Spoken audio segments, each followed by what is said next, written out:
संख्या रेखा। यहाँ पर इस चित्र में पूर्ण संख्याओं को दर्शाते हुए एक संख्या रेखा दिखाई गई है। इस संख्या रेखा का प्रारंभिक अंक 0 है, उसके बाद 1, 2, 3, 4 इस तरह आगे बढ़ रही है। इसे हम संख्या रेखा कहते हैं।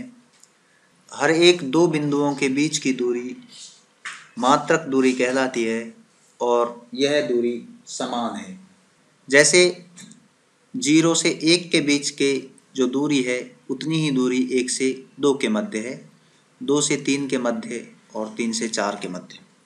संख्या रेखा पर जैसे जैसे हम दाईं ओर बढ़ते हैं तो संख्याएं बड़ी होती जाती हैं। यदि हम दो संख्याओं की कल्पना करें, 7 और 4, हम देख रहे हैं कि 7 4 के दाईं ओर है। इससे अभिप्राय यह है कि 7 4 से बड़ा है। अर्थात जैसे जैसे हम दाईं ओर जाते हैं संख्याएं बड़ी होती जाती हैं और जैसे जैसे बाईं ओर जाते हैं संख्याएं छोटी होती जाती हैं। अब हम संख्या रेखा के कुछ प्रयोग करते हैं। जैसे संख्या रेखा पर योग करना। यहाँ पर हमें 4 में 3 को जोड़ना है, तो हम संख्या रेखा पर 4 देखते हैं, ये 4 मिला हमें। इसमें 3 और जोड़ने हैं, तो हम 4 से दाईं ओर 3 अंक आगे तक चलेंगे, 1, 2 और 3।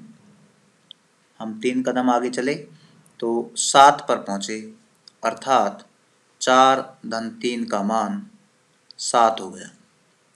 इसी तरह यदि हमें 8 में 2 जोड़ने हैं तो हम पहले 8 पर पहुँचेंगे, यहाँ 8 और 8 से आगे 2 कदम अर्थात 9 और 10। यहाँ पर भी हम 2 कदम आगे चले हैं और 10 पर पहुँचे, अर्थात 8 और 10 का योग 10। इस तरह संख्या रेखा का प्रयोग योग करने में किया जा सकता है। संख्या रेखा पर व्यवकलन अर्थात संख्या रेखा पर संख्याओं को घटाना, यह भी हम बड़ी आसानी से कर सकते हैं।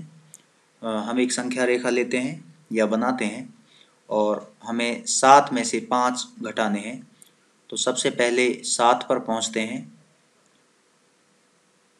अब यहाँ पर ध्यान रखने की बात यह है, यदि हमें जोड़ना है तो हम दाईं ओर चलते हैं और यदि घटाना है तो हम बाईं ओर अर्थात वापस पीछे की ओर आते हैं। तो 7 में से 5 घटाने के लिए हम 7 से 5 कदम बाईं ओर चलते हैं, 1, 2, 3, 4 और 5। यहाँ पर हम 5 कदम पीछे की ओर आए और हम देखते हैं कि 2 पर पहुँच गए, अर्थात 7 में से 5 घटाने पर 2 आता है।